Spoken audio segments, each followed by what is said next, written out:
سورة الكهف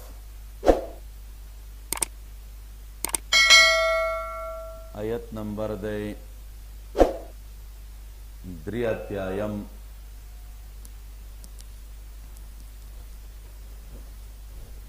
او دی زینا اخواتا سلورم حصہ د سورت شروع کیگی تر آیت نمبر 101 پوری. پدې کې جواب دی د تمسک او د استدلال د هغه چانا چې چا استدلال په کمالاتو د ذوالقرنین کو علی قدرته و تصرفه، چا ویل چې دا پدې تصرفاتو کې مستقل دی، نو جواب نه دی پدې امورو کې محتاج الی الله سبحانه و تعالی، او دا د معجزه وه.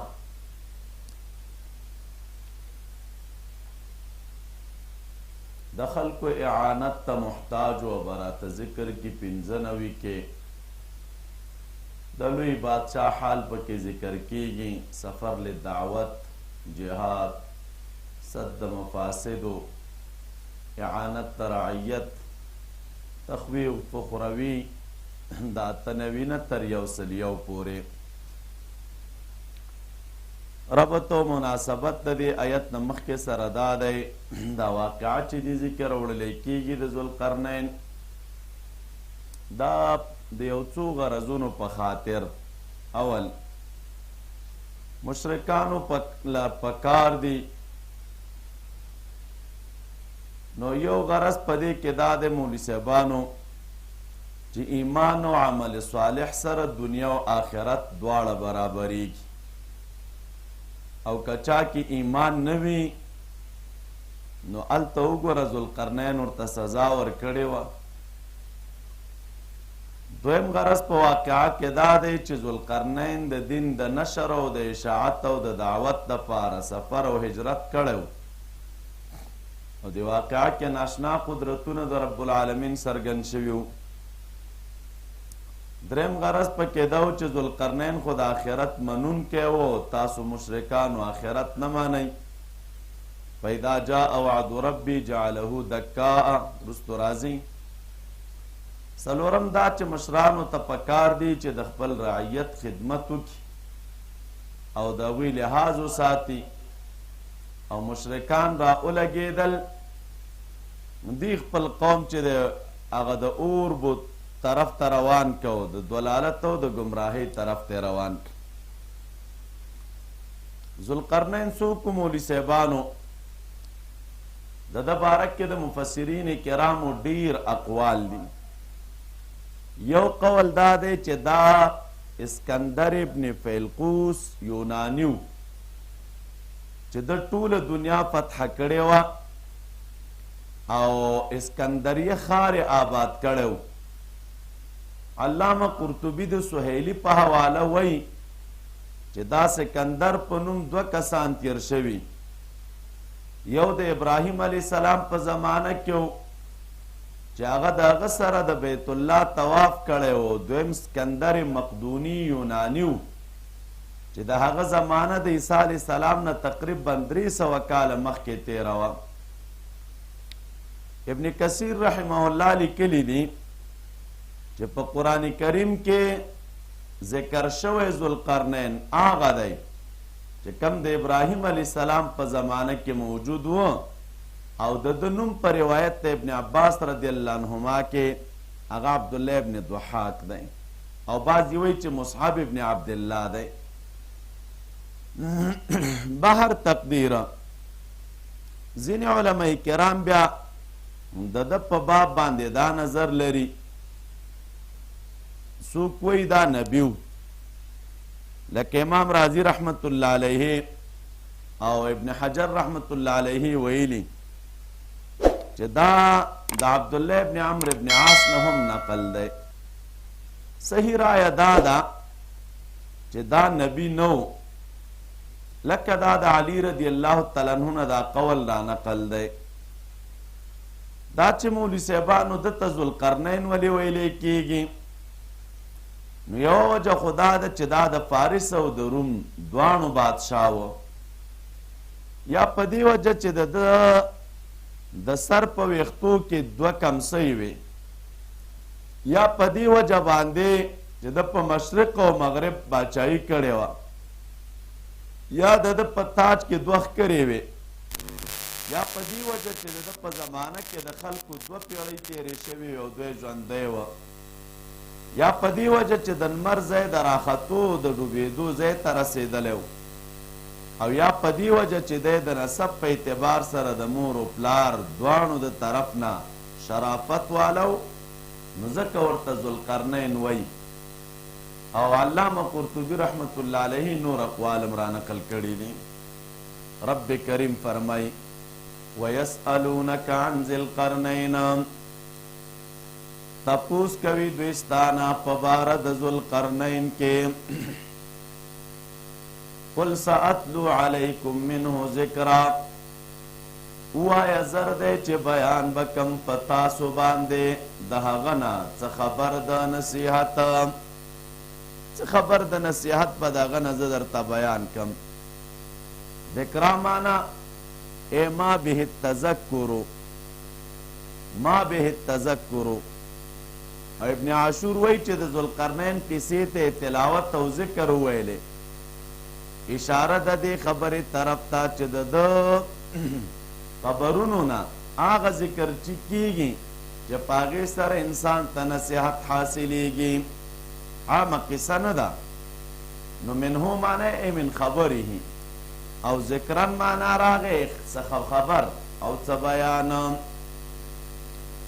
اوس دې ځای کې د هغه د خبرو بیان شروع. انا مکننا له فی الارض،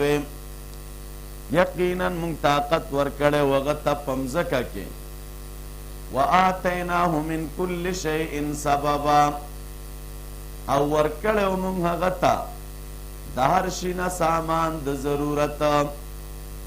فاتبع سببا، نو روان شه په لاره. حتی اذا بلغ، تر دې چې ورسېده ځای د ډوبېدو د لمر ته. وجدها تغرب فی عین حمئة، وی موندلو هغه چې ډوبېده په دریاب تور کې. ووجد عندها قوما، او وی مونته د هغې سره یو قوم لره. قلنا یا ذا القرنین، وویل مونږ ای ذوالقرنینا، اما ان تعذب، یا عذاب ورکه دوی ته، و اما ان تتخذ فیهم حسنا، یا ونیسه په دوی کې خلاره. قال اما من ظلم فسوف نعذبه، ویل هغه چا چې ظلم وکړه نو زر دی چې عذاب به ورکو هغه ته. فلم يرد الى ربه، بیا به واپس، ثم يرد، بیا به واپس کړی شي رب خپلته. فيعذبه عذابا نکرا، عذاب به ورکړي هغه ته عذاب ناشنا. واما من آمن وعمل صالحا، او هر چې هغه څوک دی چې ایمان یې راوړو عمل یې وکړه نیک، فله جزاء الحسنى، نو هغه لره به بدله کې جنت وي. وسنقول له من امرنا یسرا، او زر دی چې ویو باغه ته د خپل کار نه آسانی، د خپل کار نه آسانی.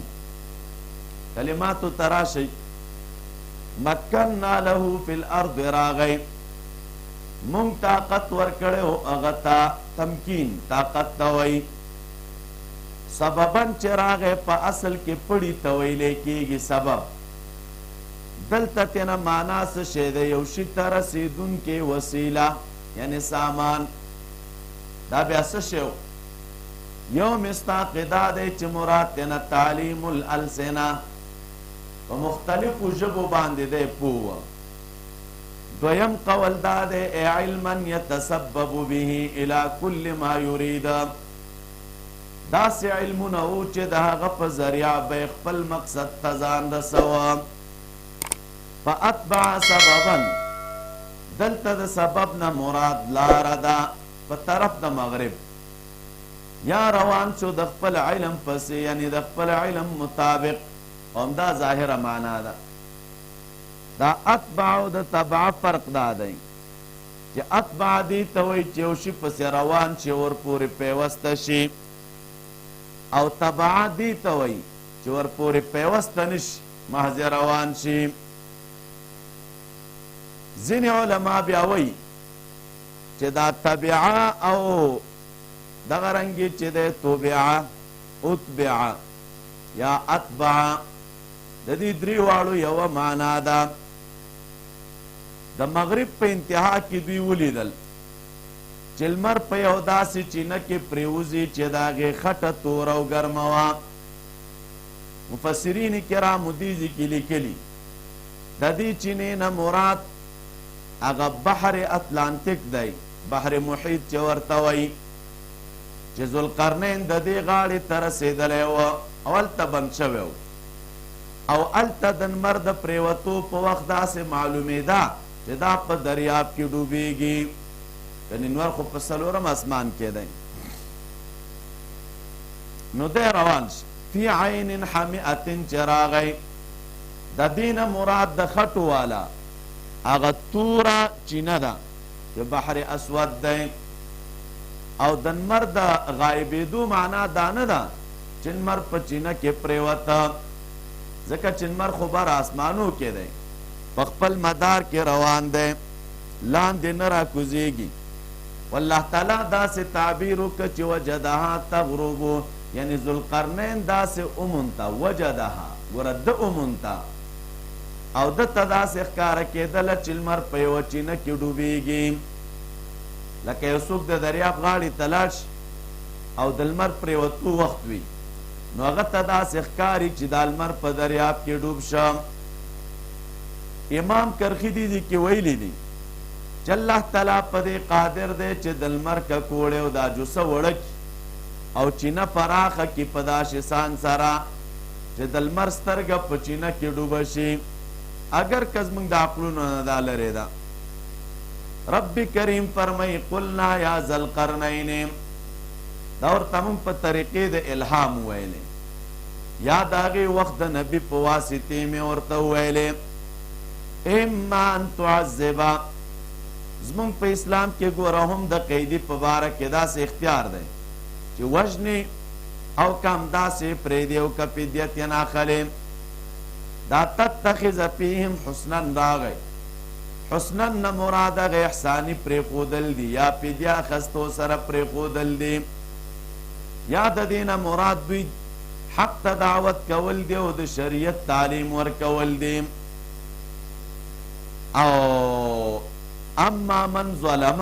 ای اصر علی کفره و شرکه فسوف نعذبه، راغی دی کې اشاره ده چې د به خلک ایمان ته رابلل نو که هغوی به کفر باندې همیشوالی وکړه نو دی به ورته چې دی عذاب ورکو. دا جزاء الحسنا چې راغی یعنې بدله ښایسته چې هغه جنت دی. رب کریم فرمای ثم اتبع سببا، د مغرب انتها ته د رسېدو نه وروسته ذوالقرنین مشرق طرف ته چې دی واپس لاړه. لاره کې چې څومره قومونه راغلل هغوی د دین ابراهیمي طرف ته چې دی را دعوت کړل. کومو خلکو چې د هغه دعوت قبول که هغې په خپل حال پرېښودل، چا چې انکار وکړ نو هغه د ذلت او د رسوایي سره مخامخ کړله. ثم اتبع سببا، بیا روان شه په لاره د مشرق، حتی اذا بلغ مطلع الشمس، تر دې چې کله ورسېده ځای د راختو د لمر ته، وجدها تطلع على قومنا، نو وی مونته هغه چې راخته په داسې قوم لم یجعل لهم چې نو ګرځولی موږ هغې لره من دونها سترا، مخې د لمر ته څه پرده. کذلک وقد احطنا، دغسې کار د دوی سره هم وکړه او یقینا راګیر کړی و مونږ هغه سامانونه چې د ده سره و په علم خپل کې. ثم اتبع سببا، بیا چې دی روان په لاره، حتی اذا بلغ بین السدین، تر دې چې کله ورسېد منځ د دوو غرونو ته وجد من دونهما قوما وی موندل اخوا د هغې نه داسې قوم لا یکادون یفقهون قولا چې نږدې نه و چې پوه شوي وی په خبره باندې دا څه قصه وه یعنی هلته یې داسې یو قوم اندکه چې د تمدن نه بلکل وړاندې و بربنډ اوسېدل نه د دوی کورونه و نه هلته څه ونه وه چې دوی د لمر د ګرمایش نه پې ځان بچ کړی وی سعید ابن جبیر وی دا خلق سور رنگ والا او لنډ قدونه وه چې په غارونو کې به اوسېدل او میان به یې خوړل او علا قوم چې راغی ځینې وی مراد یې نه زنج قوم دی بعضې وی دا د هود علیه السلام د مؤمنانو نسل وه او د دوی د علاقې نوم ححیالق وه او یا چې د جابلق په نامه باندې چې په سوریانۍ ژبه کې ورته مرقیسا یا مرقیسا وی او دوی یاجوج و ماجوج ته چې دی نږدې وه من دونها سترا یعنی د لمر مخې ته پرده ځینې وایي چې د دوی کورونه ځکه نه و چې دوی په داسې ځمکه اوسېدل چې هلته آبادي نه ټینګېدله ځکه نرمه ځمکه وه امام مجاهد وایي چې دوی جامې هم نه اغوستلې د وحشي ځناورو په سان ژوند یې تېرول ته ابو داود طیالسي وایي د حسن بصری رحمت الله علیه نه قول لا نقل کړی چې دوی چې کله لمر راخیږي نو اوبو ته ننوځي کله چې لمر پرېوځي نو راوځي او د سارو په شان سریږي قطاده ته وایي دوی په داسې ځمکه کې اوسېږي چې هغه ونه نه راټوکوي نو دوی چې کله لمر راخیږي نو په سورنګانو کې ورننوځي او کله چې لمر نیمه اسمان نه زایل شي نو دوی خپلو فصلونو ته راوځي ابن جریر وایي چې د دوی په ځمکه کې غرونه نشته نو ستوریو ته ځکه ننوځي علامه شعراوي وایي چې دې خلکو ته الله تعالی داسې کلکه سرمن ورکړې ده چې د ګرمۍ او د یخنۍ دواړو برداشت کولی شي کذالک بلغه دغه شان ورسېده د مشرق ته دویم یا کذالک ظاهره دا ده چې تقدیر داسې دی کذالک حکم فیهم دغه شان فیصلې وکړله د دوی په باره کې هم کومې چې د مغرب والو په باره کې کړې وه وقد احطنا بما لدیه خبرا راځئ وقد احطنا الله تعالی ذوالقرنین ته په دنیا کې چې دا کم مقام ورکړی و لوی سلطنت د هغې څه حال مخکې بیان شه رب کریم فرمایي موږ پې خبر یو خبرن په معنا د علم سره ثم اتبع سببا د مشرق انتها ته چې ورسېده نو دې ځای نه وروستو دا ذوالقرنین د مشرق او مغرب ترمنځ د شمال مغرب لار اختیار کړه او پتلو سره په شمال مغرب کې داسې ځای ته ورسېده چې هلته دواړو طرفونو ته دوه اوږده اوچت غرونه او د دواړو په مابین کې یو ځای خالي و هلته د انسانانو یو داسې جماعت اوسېده چې په هېڅ خبره باندې نه پوهېدل ځکه چې د دوی ژبه عجیبه او ناشنا وه یو په هغوی کې د پوهې صلاحیت هم کم وه صدین نو دا دوه غرونه چرته دي په دې باره کې د علمای کرامو اقوال دي چا ویلي دي چې دا د ارمینیا او آذربایجان په علاقه کې دوه غرونه دي ابن عباس رضی الله عنهما وایي چا ویلي دي چې دا د هغه ترکو مشرقي علاقه ده کم ځای کې چې د ترکو سرحد ختمیږي ابن حزم لیکلی دی وایي دا ځای د شمال په آخر سر کې د دنیا آخري غاړه باندې دی امام رازی رحمت الله علیه وایي چې په ظاهره کې دا ځای په شمال کې واقع دی اسکندر د دواړو غرونو ترمنځ دغه کوله او ځای بند کړی چې داغي اوږدوالی تقریبا 100 فرسخه یعنی 300 میله وه. 300 میله دا لږ اندازه نه. او دا به یاجوج او ماجوج آبادی طرف ته د راتلو دپاره د لارې په توګه استعمالو. قرآن کریم کې رب العالمین وایي چې دا خلک د دواړو غرونو نه اخوا اوسېدل او د دوی ځمکه چې دی هغه ډېره پراخه ده او بحر اتلانتیک یعنی بحر محیط پورې خوره شوې ده. لا یکادون دوی د ذوالقرنین په خبرو پوره نه پوهېدل لکه د نورو خلکو په شان،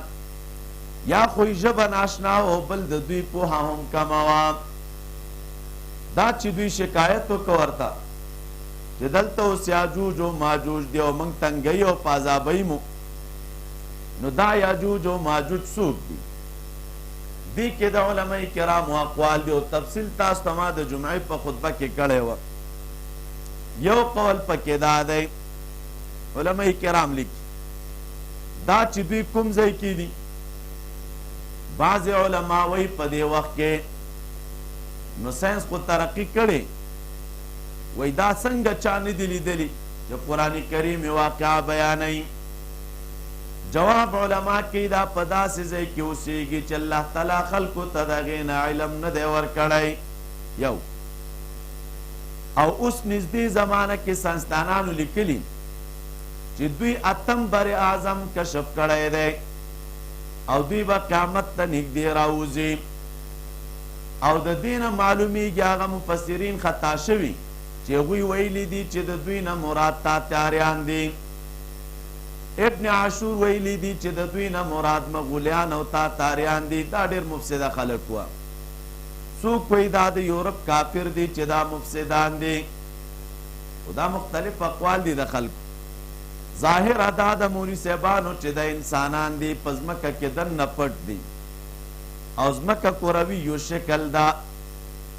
مونږ په یو طرف کې او دوی په بل طرف کې دي. دلیل پیدا دی چې ذوالقرنین ورته یو دیوال وهلی دی،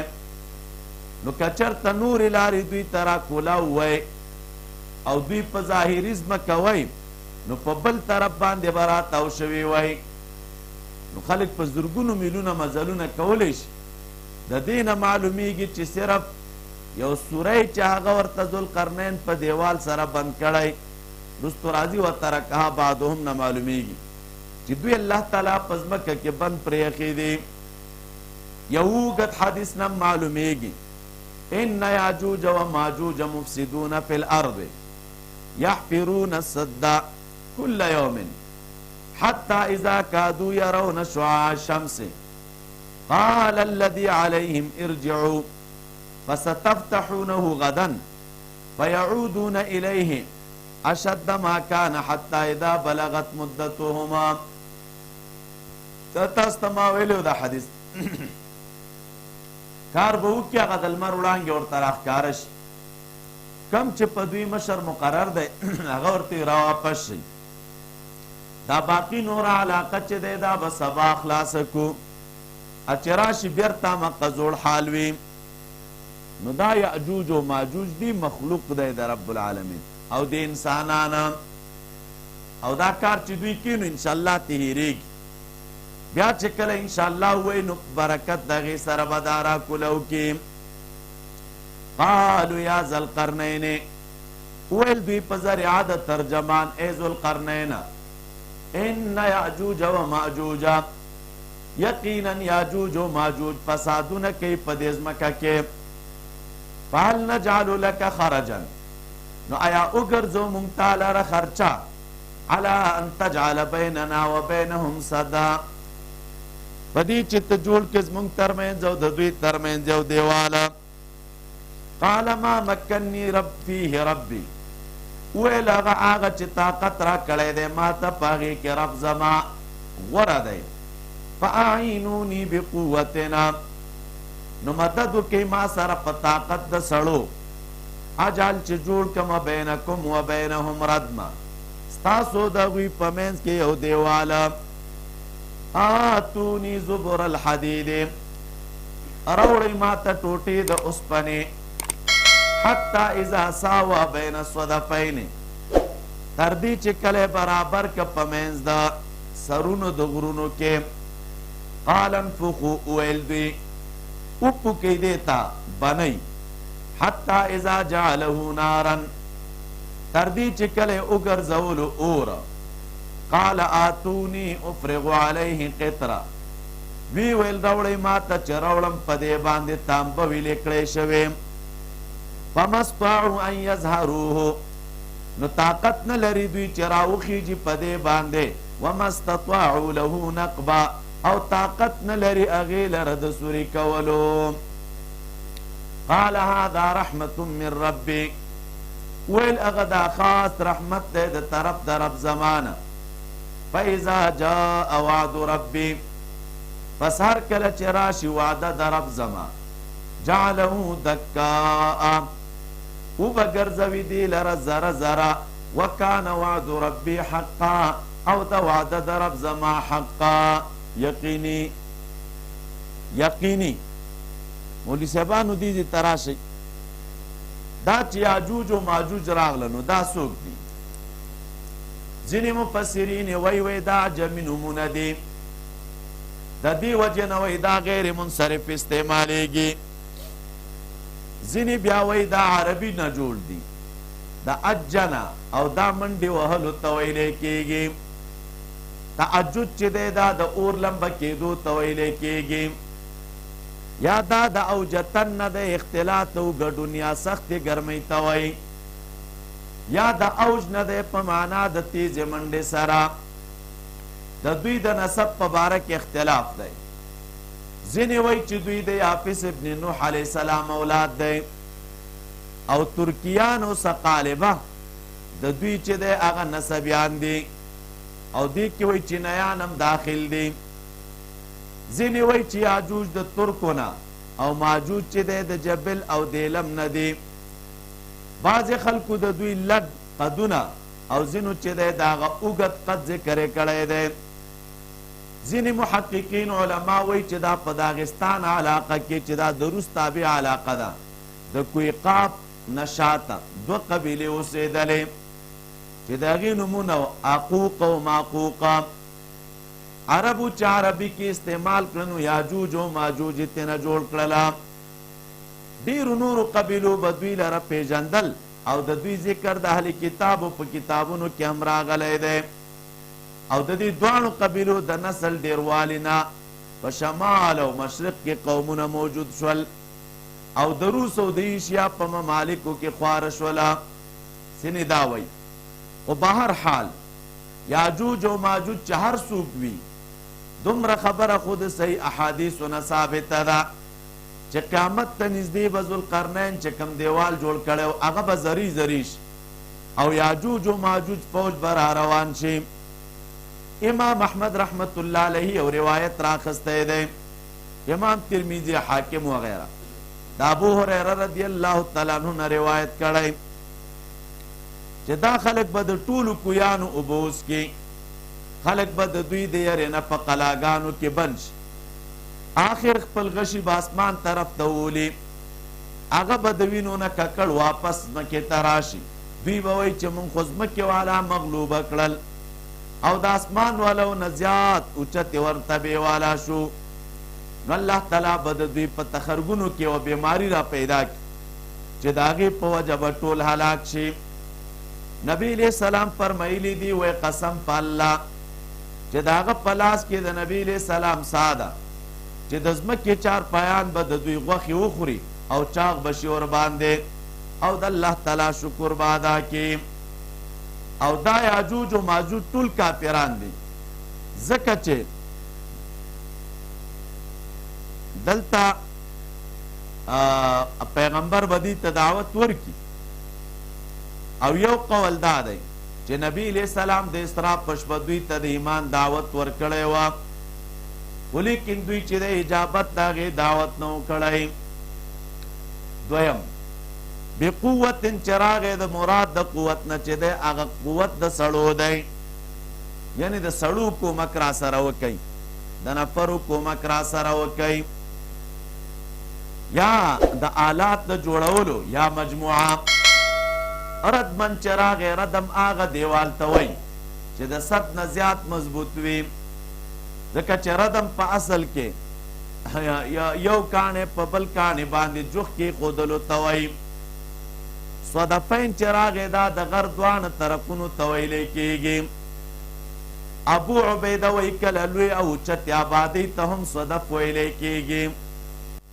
زبر الحدید چې راغی دا جمع د زبرتون ده، لکه د غرفتون په شان ټوکړو ته ویلی کېږي. مفسرین کرام لیکي چې د دې دیوال منځ کې لرګي او سکاره بند کړل او دغه ټوکړې د اوسپنې پکې کېښودلې او بیا چې دی په بنۍ سره پوک کړل نو اور پکې بل شه او ټول دیوال چې دی تک سور انګار شه. نو دا د دیوال او یا علماء کرام لیکي ځینې خلک بیا دا وایي دا چین کې چې کم دیوال دی دیوال چین چې ورته وایي چې د دې اوږدوالی 3000 کیلومتره دی. څوک وایي دا دی، څوک وایي دا دیوال د بحر اسپر نه شروع دی چې د چین دارالخلافه مشرقي ښار نه شروع دی او مخامخ په مقدن ښار چې دی ورغلی دی. ولیکن په دې باندې هغه د ذوالقرنین د دیوال ټول صفات نه تطبیقېږي. افرغ علیه قطرن چې راغی قطر تانبې ته وایي او دا د ذوالقرنین کرامت دی. یعنې داسې ګرم دیوال ته انسان په ډیرو میلونو چې دی نشي ورنږدې کېدلی، ګرمایش ډیر وي او یا به ورسره څه اسباب او آلات. وراجحه دا ده چې کرامتن دا کار شوی. فاذا جاء وعد ربي چې راغی اوس ذوالقرنین د خلکو ذهن جوړی، د آخرت دعوت ورکې ورته هغې ته متوجه کوي چې داسې چرته فخر ونه کې چې موږ داسې دیوال جوړ کا. ولې او داسې دیوال چې هېڅوک دا دیوال نشي جوړولی، دا به تر هغې وي چې تر څو د رب العالمین وعده راځي بیا به ړنګ وي. وترکنا بعضهم یومئذ یموج فی بعضنا، رب کریم فرمایي او پرې بږدو بعضې د دوی په دغه ورځ چې چپې به وهي په بعضو کې.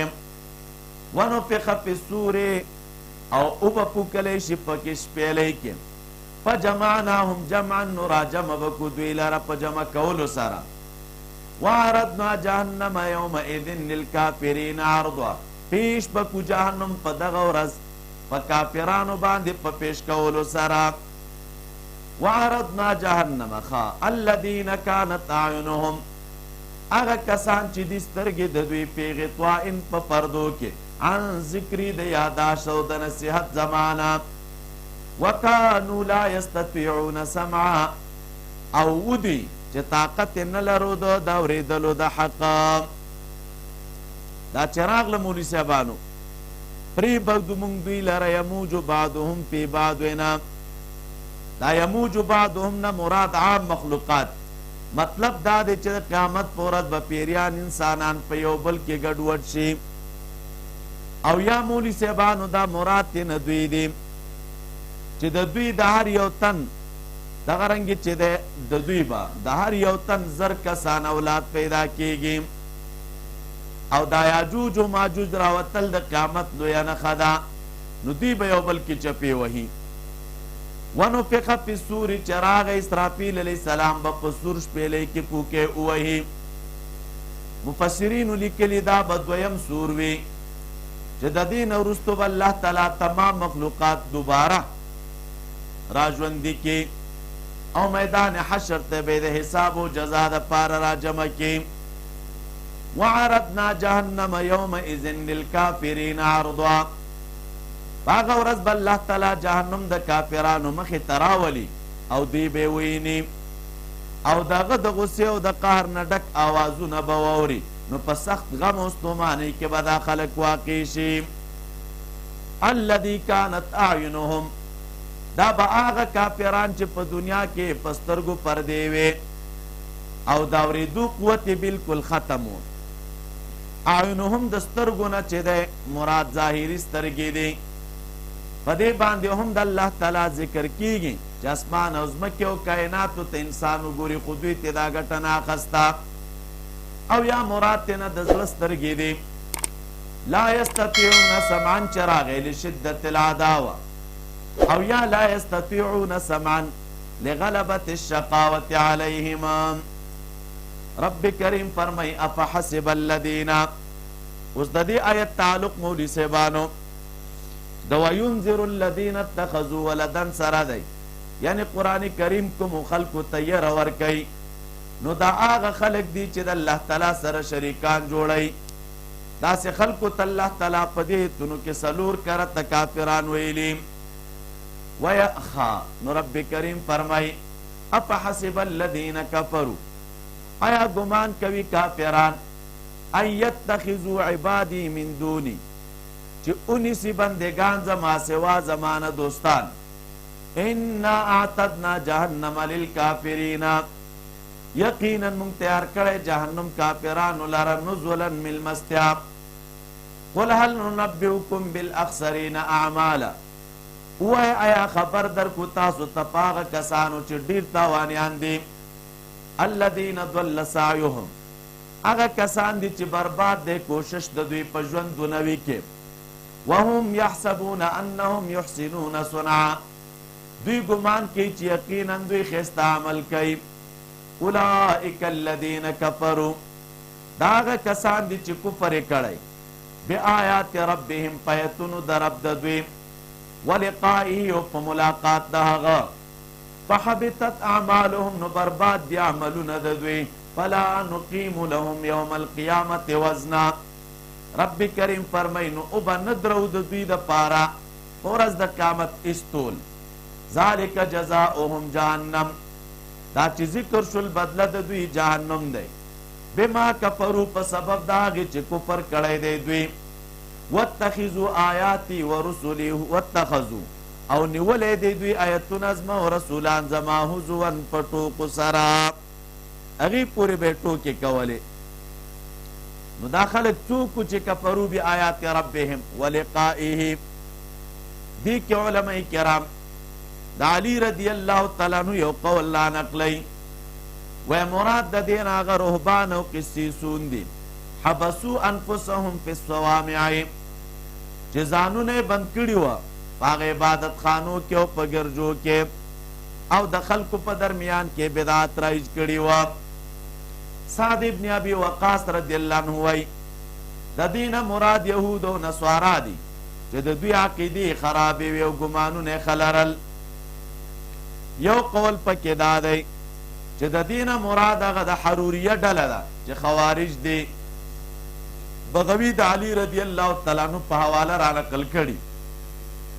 آغا حروریہ چی پا حدیث دا بخاری کے رازی وکان ابن عمر یراہم شرار خلق اللہ، ابن عمر رضی اللہ عنہ بدوی تا دا رب العالمین پا مخلوق کے بدترین مخلوق ویلے، وجب مرتدہ ویلے ویزک دوی رازی آغا آیتنو تا چکم نازل پا بارد کفارو کیوی پا جعلوها علی المؤمنین، اپا مومنان اور چسپانی. نو دین وی مراد چی دے خوارج دی. ابن کثیر وی هذه الآیت عامت فی کل من عبد اللہ، وی دا آیت عام دے پارا غچا کی چی دا رب العالمین بندگی کئی علا غیر طریقت مرضیہ، پدا سی طریقہ چاگا دا رب کریم نہیں خوخا، او دے گمان دا کی چانہو مصیب فیہا وان عمله مقبول وهو مخطئ وعمله مردود. گمانی دی چی عمل خکوم او دا طاعت بمی رب العالمین قبول کی، او حال دا دی چی دے با پا خطاوی او عمل دا رب العالمین پا دربار کی چی دے قبول ندے. زین علماء کرام لکی دیزی کے وی دا آیت چی دے ریاکار و خلقو تاہم شامل دے چی دیر خواریو کی او اعمالو کی خو لیکن اعمال سرد دیر خواری رب العالمین چی دے اغا برباد کی، اس پیدا اور باندے نہیں مرتبہ. آیت نا معلومی کی دا خبر مولی سیبانو چی مشرک انسان گو را اس کلم خپل عمل تبد نوی بلکہ اغی تخوی. معلومی کی دا چی بد عمل یواز آغا ندے چی خلق ورطا بد ہوئی بلکہ دیر کرتا با خلق ورطا خوئی، لیکن دا اللہ تعالیٰ پنیز باندے با بدوی. تو گوری آیت کے وهم یحسبون انہم یحسنون، دوی ګمان کوي چې موږ ښه کوو خو ښه خو نه عند الله. بله مسله دا را معلومیږي تاسو ګورئ وهم یحسبون انهم یحسنون. نو دې خلکو ګوره هغه خپل عمل ته بد ویلی سره د ښه ویلی او سره د دې نه د عمل ارزښت یې د رب العالمین په درګاه کې نه و. دا وزنن چې راغی وزن طول ته وایي، یعنی دا مطلب نه دی چې د دوی عمل به نه تللی کېږي، عمل د کافر هم تللی کېږي، بلکې مراد تېنه هغه ثقل او دروندوالی دی. یعنی په عمل کې به دروندوالی نه وي چې هغه طول دروند شي په ورباندې. دا محاوره کې هم دا کنایه شته د عزت او د قدر نه. خلک ویې لکه هېڅ قدر او عزت به یې نه وي، وایي که نه فلانی سړی هېڅ وزن نه لري، هېڅ طول نه لري. نو دې خو دا معنا نه ده چې دا خلک ترازو کې اچي وتلي، معنا دا ده چې بې ارزښته دی عند الله. دا ذالک جزاؤهم چې راغی، ذالک اشاره ده د عمل بربادي او عدم وزن ته، او جهنم چې دی د عطف بیان دی د جزا دپاره. مطلب دا دی چې د عمل بربادېدل جزا ده او دا بعینه جهنم دی. یعنی داسې نه ده چې د چا عمل برباد شو نو جهنم ته به هم نه ځي، نو جهنم ته به هم ځي. اوس ان الذین دې ځای کې اوس مولوي صاحبانو د کفارو انجام بیان، اوس د هغه خلکو انجام بیانوي چې په دې دنیا کې د الله تعالی او د هغه د پیغمبر تابعدارو ایمان یې راوړی. شان نزول باره کې مفسرین کرامو لیکلي دي یهودیانو ویلي چې موږ ته الله تعالی ډېر علم را کړی دی، ځکه چې په تورات کې د الله تعالی علم ذکر دی، نو زموږ دومره علم دی لکه د الله تعالی په شان. عیاذا بالله دا آیت رد دی په دغې بېکاره خلکو باندې. ځکه علماء کرام لیکي راځئ ان الذین آمنو، یقینا هغه کسان چې ایمان یې راوړی دی او عملونه یې کړي دي نیکه، وی به دوی لره جنت د فردوس نزلا میلمستیا تیاره، خالدین فیها همیشه به دوی په هغې کې، لا یبغون عنها حولا نه به طلب کوي د هغې نه اوړېدل بل طرف ته. قل لو کان البحر مدادا لکلمات ربی، ووایه که چېرته شي دریاب سیاهي د پاره د خبرو د رب زما، لنفد البحر خامخا ختم بشي دریاب، قبل ان تنفد کلمات ربی مخکې د دې نه چې ختم شي خبرې د رب زما، ولو جئنا بمثله مددا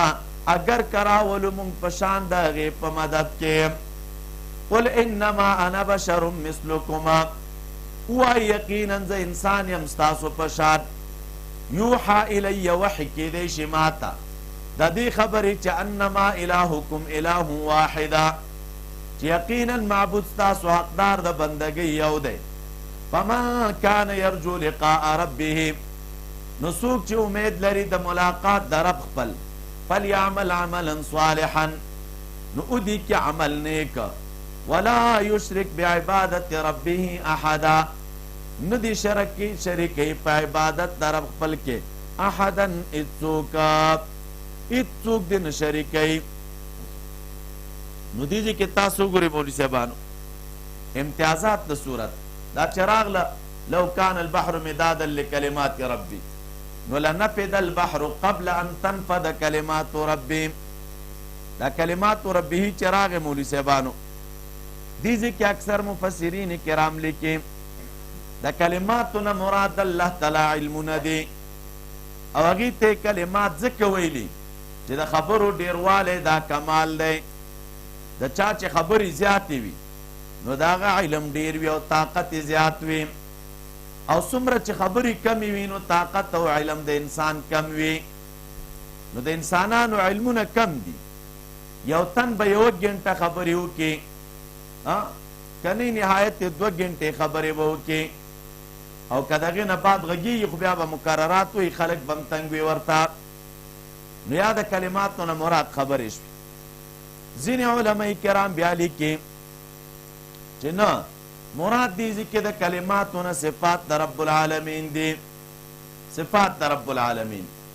د همدې وجې نه درس د مکتوبات کې تاسو ته ما ویلي وه التا راضی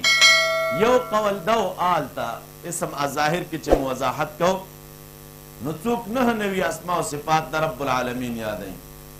زین علماء کرام لکی چه اندازه نه لري دی زین استدلال کئی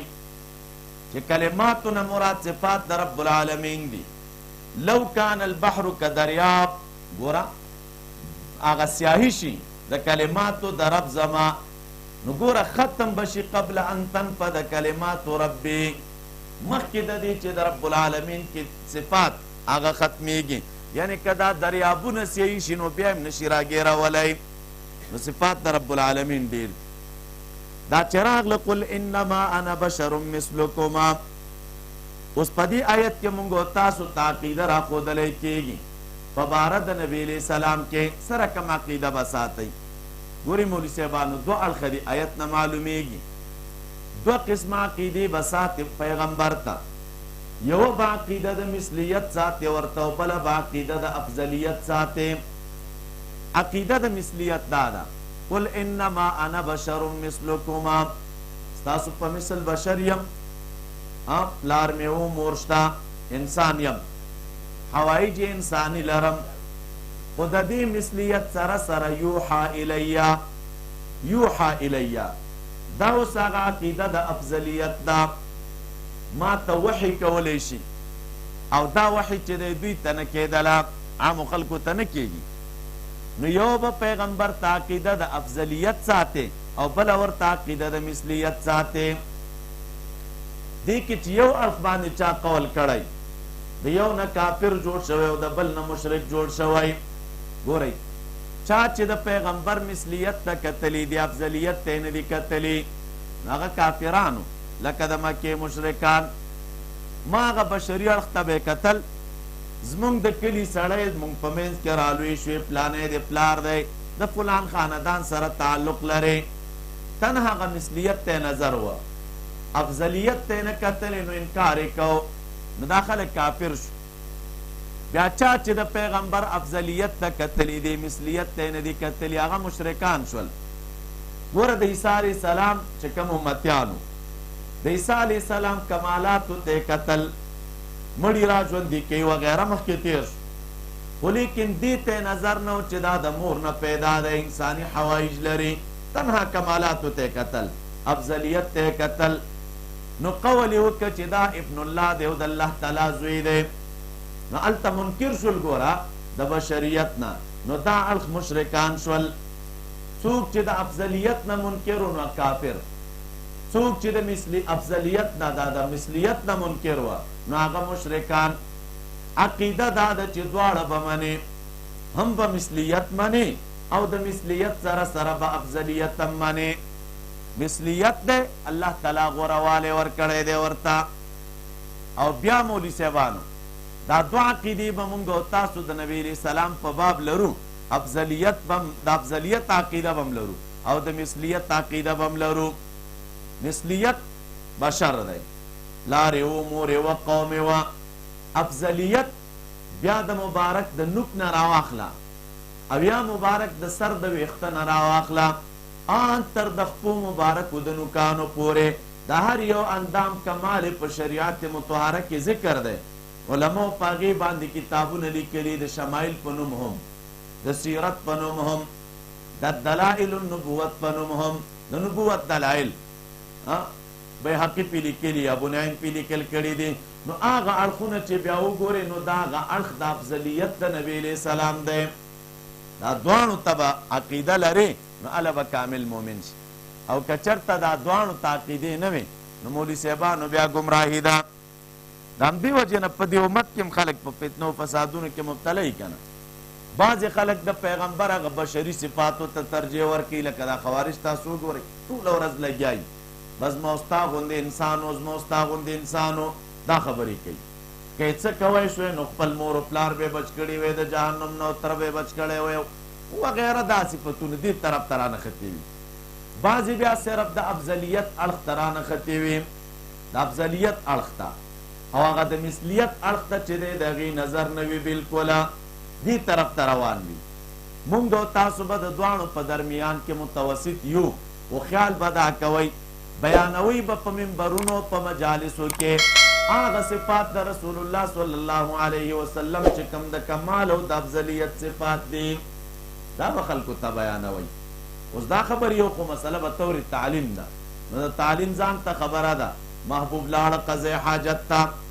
پر تعلیم مسله ده اودس یې وکړو، بې راوغوښتلې یو فقهي مسله ترې نه رامعلومېږي دغه مبارک د کړنې نه، لاړه چې دی هلته اودس مات که روایت کې راځي صبحته قوم، دا بیانوي د تعلیم په موقع به طور دلیل نو بیانوي. ولیکن کله چې شان او منصب د محبوب راځي نو بیا به دغه طرف چې کوم د افضلیت صفات دی نو د هغې ذکر او تذکره به کوئ چې دا سبب د محبت ګرځېږي د نبي علیه السلام سره. نو موږ او تاسې منو دواړه، ولیکن ترجیح به په مقام د بیان د شان کې افضلیت ته ورکوو په مثلیت باندې، او د مثلیت ذکر به کوو په موقعو د چا کې د تعلیم د تعلیم ځایونو کې دا ذکر به کوو. بیا راځي ورپسې دا فردوس چې مخکې راغی مولوي صاحبانو، نو فردوس چې دی هغه ګور او ګڼ باغ ته ویلی کېږي، ګڼ باغ او ګور باغ. نو څلور قسمه شرکونه دي چې ذکر شول. یو رد شول پکې، یو هغه شرک حقیقي چې انسان د غیر الله عبادت کوي، لکه نظر د غیر الله، سجده غیر الله ته، عدل ته رد شوه. دویم شرک اصغر پکې رد شه، ریا پکې داخله ده چې هغه په دې باندې عمل بربادېږي. او دریم الاجرت بالدین، په دین باندې مزدوري اخیستله. او څلورم علماء کرام لیکي عبادت کول دي په دې طریقه چې یو څوک عبادت وکړي خو په انداز د عادت باندې. امتیازات د صورت، دې صورت کې تفصیل د واقعې د اصحاب الکهف و. دویم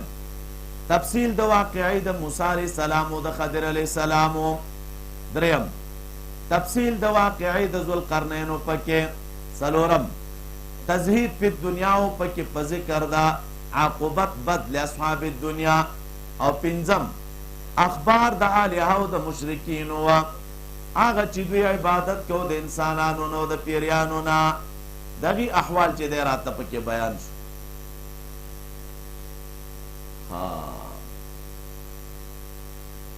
او واقعه کې چې کوم مولوي صاحبانو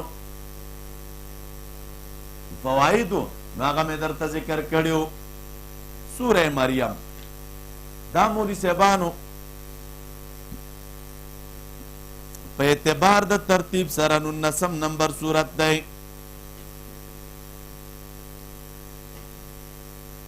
عربت د دغې سورت د مخکې سره دا په څو طریقو باندې دی. یوه طریقه دا د مولوي صاحبانو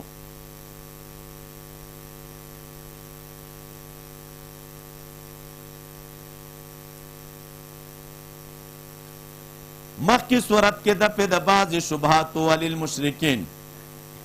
په دې صورت کې د دوی د نورو شبهاتو جواب دی.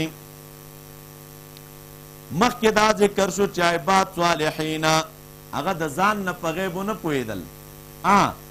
که علم د غیب ورکړی نو رب العالمین ورکړی و. اوس په دې صورت کې راته وایي علی سبیل الترقی چې ګوره دویم د رب العالمین بندگان دي او الله تعالی ته محتاج دي. دریم مخکې صورت کې چې دی نفی د اتخاذ الولد و، دې صورت کې د هغې شرح راته ذکر کوي. څلورم مخکې زجر و تخویف و په هغې کسانو باندې اتخذوا العباد آلهه، په دې صورت کې علت ذکر کېږي چې ګوره دا خو بندگان دي او محتاج دي نو آلهه به څنګه شي. دعوه د صورت احتیاج د ملائکو د انبیاء کرامو لله تعالی او عبودیت د دوی د رب العالمین لره خاصتنا. خلاصه د صورت دا صورت تقسیم دی دریو بابونو ته. باب اول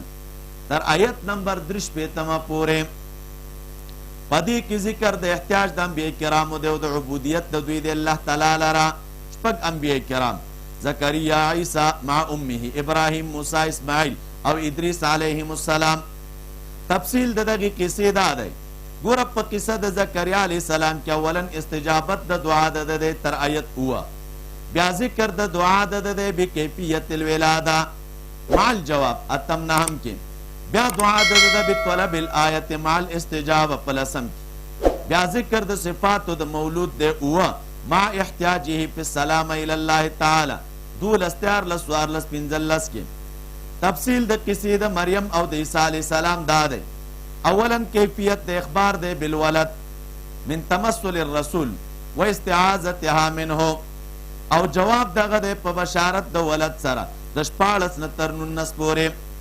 بیا ذکر د تعجب د دې د من التولید مع الجواب پشل یویش کې بیا ذکر د کیسې د کیفیت د ولادت د عیسی علیه السلام د تر شپږیش بیا ذکر د اتهام د قوم د و جوابها تر نهیش بیا تفصیل د کلام د عیسی علیه السلام د فی حالت المهد په ذکر د اوصاف ثمانیه سره مع احتیاجه فی السلام الی الله تعالی د درې درش پورې بیا ذکر د رد علی اتخاذ عقیدة الولد هغه پشپک تر شپږ درش پورې بیا ذکر د زجر او د تخویف اخروی د تر څلوېښت تفصیل د کیسې د ابراهیم علیه السلام هغه دا د اولا دعوت دغه د پلار ته بالطرق الاربعه تر 45 اول رد علی الشرک بنفی صفات المعبود عن آلهتهم دویم صدق د رسالت د ابراهیم علیه السلام دی او دعوت د الی اتباع الرسول دریم نهی د عبادت د غیر الله نه څلورم تخویف ته علی الشرک بیا ذکر کیږي ثانیا مخالفت د پلار په شدت سره په شپږ څلوېښت کې جواب د ابراهیم علیه السلام دی هغه ته په ذکر د سلام الوداع په اووه څلوېښت اعتزال د په اته څلوېښت کې بیا بشارت دنوي د په نهه څلوېښت کې او 50 تفصیل د کیسې د موسی علیه السلام بذکر احوال عبودیته السته تر 53 تفصیل د کیسې د اسماعیل علیه السلام په ذکر د عبودیت د هغه په صفات 500 تر 55 تفصیل د کیسې د ادریس علیه السلام عبودیت د هغه ذکر کیږي به ثلاث صفات تر 50 بیا ذکر د دعوی د صورت ده په ذکر د عبودیت د هغه د ټولو رسولانو اجمالا پاته 50 کې بیا ذکر د تخویف د پناه 50 کې بشارت ته تر 3 پیتا باب ثالث ته تر آیت 15 پیتا پدې کې بیان د احتیاج د ملائکو د عبودیت د دوی د الله فسلور پیتا کې رد علی الشرک د 15 پیتا کې باب ثالث ته تر اخر د سورته پورې پدې کې بیا زواجر سته دي اول زجر بینکار الباس بعد الموت شپږ شپېته اووه شپېته کې بیا بشارت تر دوه زجر ثانی دی بالاستکبار بالدنیا فی مقابلة القرآن د قرآن کریم په مقابله کې په دنیا کبر په دریاویا کې تخویف دنوی دی څلور اویا پنځاویا کې بشارت شپږاویا کې دریم زجر ادعا د تعزز او د ارتقا د بسبب شرک واویا تاویا کې تخویف اخروی دی نهاویا وتیا کې زجر رابع دی باتخاذ الالهات الباطل للنصرت والعزه په یو اتیا کې تخویف دی دوه اتیا کې زجر خامس دی باتباع الشیطان په درې اتیا کې او څلور اتیا کې بیا بشارت دی پنځه اتیا کې تخویف دی په شپږ اتیا کې نفی د شفاعت شرکی ده زجر سادس دی بقولهم باتخاذ الولد دا اته اتیا نه تر 92 بیا دعوه د صورت ده باثبات عبودیتهم لله تعالی نو فکیف یکون ولدن دا په 93 94 95 بیا بشارت د پشپګ نوي کې ترغیب ال القرآن د 99 کې او تخویف دونوي د 95 کې رب کریم فرمای بسم الله المنزه عن كل شائبه نقص فنم دا غزات چاغه منزه ده د هر شی بی د نقصان نه قادر ده علی کل ما یرید رحمان دی غزات دی چام دی نوال دا غو عطوا دا ټول مخلوقات تا رحیم دی غزات دی چې خپل اسپیای خاص کړي دي په استجابت د دعواتو مخصوصه باندې هغه مخصوصي دعاګانې د دوی هغه قبول کړي دي او په دې باندې چې دوی ممتاز ګرځولې دي کاف ها یا عین صاد دا مولوی صاحبانو حروف مقطعات دي مخکې مو خبره کړې ده معنا د دې چې د رب العالمین ته معلومه ده او څرګنده ده ځینې علما کرام بیا لیکي دلته یو تقدیر لګئ وی دا کاف راغلی دی کاف نو کاف کې د الله تعالی کفایت ته اشاره ده ها کې هدایت ته اشاره ده یا کې ید ته او په عین کې خاوند الله تعالی ته یا عالم ته او په صاد کې صادق الوعد ته نو داسې تعبیر کوي دوی چې الله تعالی کافی دی هادي دی ید د الله تعالی د انبیاء او د صالحینو سره دی او الله تعالی مدد کوي او په هر شي عالم دی او هغه رښتینی وعدې والا دی د ابن مسعود رضی الله عنه نه نقل دی چې کاف ته د ملک نه او ها د الله نه یا او عین د عزیز نه او صاد د مصور نه راخستلی شوی نو داسې تعبیر کوي چې الله تعالی مالک دی او الله دی یعنی معبود دی او هغه عزیز او مصور ذات دی ذکر رحمت ربک عبده زکریا دا ذکر رحمت ربک دا یاداشت رحمت در رب ستا دی په بنده خپل د داسې نورو ښکلو ویډیوګانو لپاره زموږ د الجامع دارالاحناف کابل یوټیوب چینل سبسکرایب کړئ.